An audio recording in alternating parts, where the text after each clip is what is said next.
person? How do you live with a person who has good, but at the same time may have things that, get on your nerves, things that may annoy you? That is what you're faced with. And that's when, especially in the early days of marriage, a lot of people can't deal with. And that's why you find, subhanAllah, some marriages last a few months. I've even heard of marriages that last, a few weeks. Because the reality is, after the honeymoon is over, or as they say in Arabic, the honey month is over, is the reality is of living with another person. And you'll see the good and the bad. And that's what you have to put up with. So that's the responsibility, how you deal with your responsibilities. I won't go on too much longer, inshallah. Practically, once you've decided this, when you've kind of talked about the practical steps, whether you're in a position to marry or not, and you decided, yes, I can do so, then you need to think about how you go about doing it. How you actually go about getting married. First of all, you don't think about the expenses. Reduce the expenses of marriage as much as possible. And inshallah, that is a marriage that will have the most blessing and barakah from Allah subhanahu wa ta'ala. The marriage that is, has the least burden is the one that is most blessed by Allah. Many marriages, subhanAllah, people have spent thousands, just on hiring the hall or the venue. I've heard of a venue that costs £10,000 just to hire. Subhanallah, it's incredible. Just to pay that amount of money, just to call people together. So don't think about the expenses. Keep the expenses to a minimum. The mahar, first of all, I mentioned. And this is the right of the sisters. So sisters, be reasonable in what you demand for your mahar.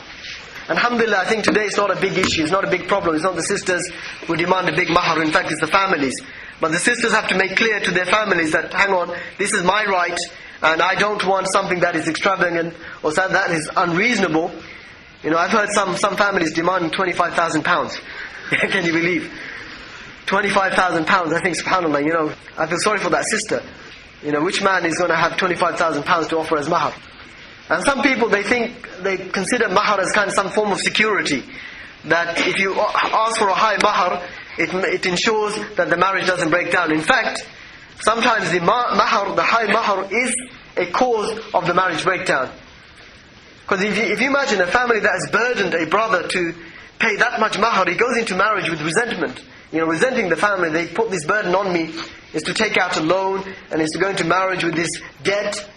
Or, immediately he's got this grudge against the family.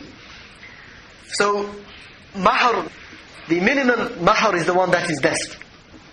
Secondly, the marriage cost. All you have to do is offer a walima. And that can be simple. If you want to invite people and give them, dates and water, alhamdulillah, that is fine.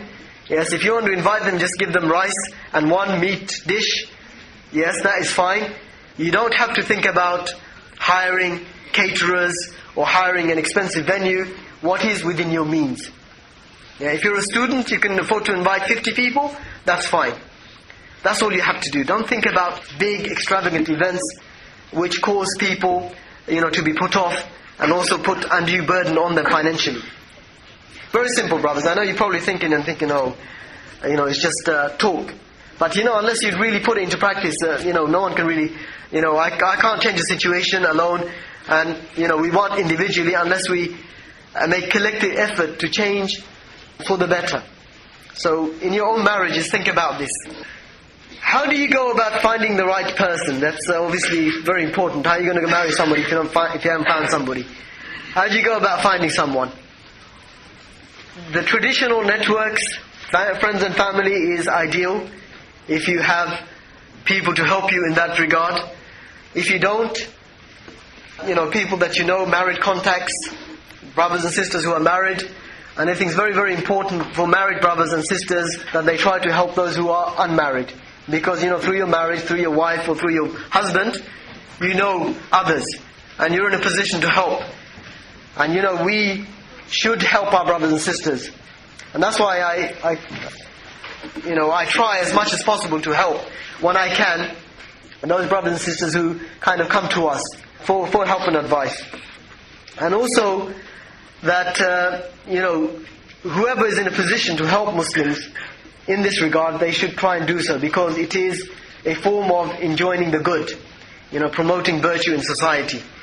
So, those people who are in a position to help another brother or sister to get married, it is a duty upon them to do so. And also don't forget that when you're seeking marriage, the first source of help they should turn to is Allah subhanahu wa ta'ala.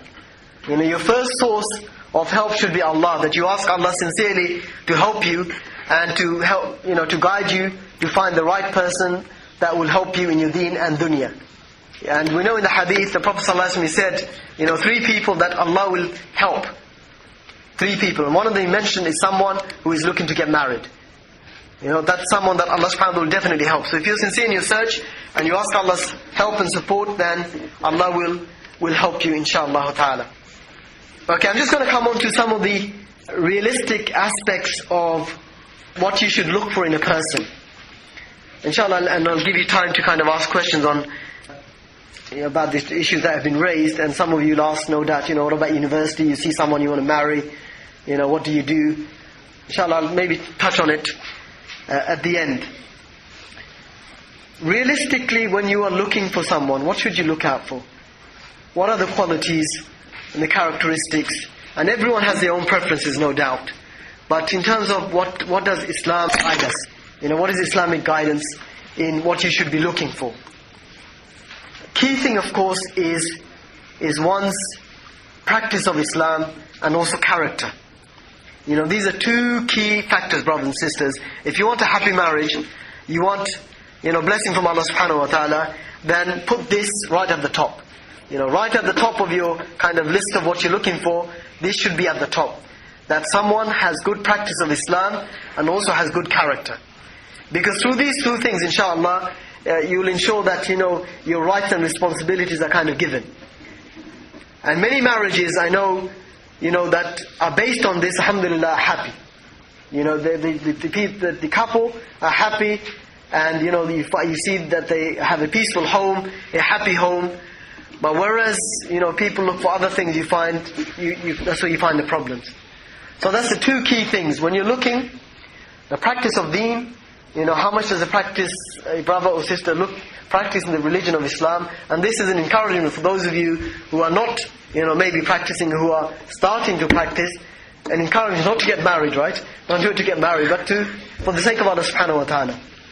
If you start practicing deen, you see so much change in your life, so much blessing, so much happiness, so much peace, as a result of you coming closer to Allah subhanahu wa ta'ala. And undoubtedly you will see this in your marriage as well, if you put this at the top of your list of priorities. So that's where, you should be looking. And of course, looks is important. It's important, but it's not the most important. It shouldn't be the only single most important factor that you consider. And sadly, I think many brothers, more than sisters, this is what their criteria is. Reality is, many brothers you ask, they will say, yes, I want to practice in sister. But when it comes down to it, looks is more important for them, the practice of the deen. And I know, I say this from, again, experience with dealing with brothers and sisters. So they say, we want to practice a sister, but the reality is they want a sister who is like, in their eyes, beautiful, this and that, and so many other things. So looks has become really the key, the single most important factor. And that is making marriage difficult for many, many people. Because many brothers and sisters are very unrealistic in their expectations. Very unrealistic in their expectations. So when you look into marriage, really, one key thing, have a very, very good look at your own self. Seriously. Have a very good look at your own self, what you're expecting, because what you're expecting is what is expected from you as well. If you're thinking, you want the most beautiful woman in the world, look in the mirror and think if you're the most handsome person in the world. Seriously. So this is something that you have to be realistic about. Don't, put criteria on yourself, brothers. If you're looking to marry hurul ain, you're not going to find them in this world. They're in Jannah.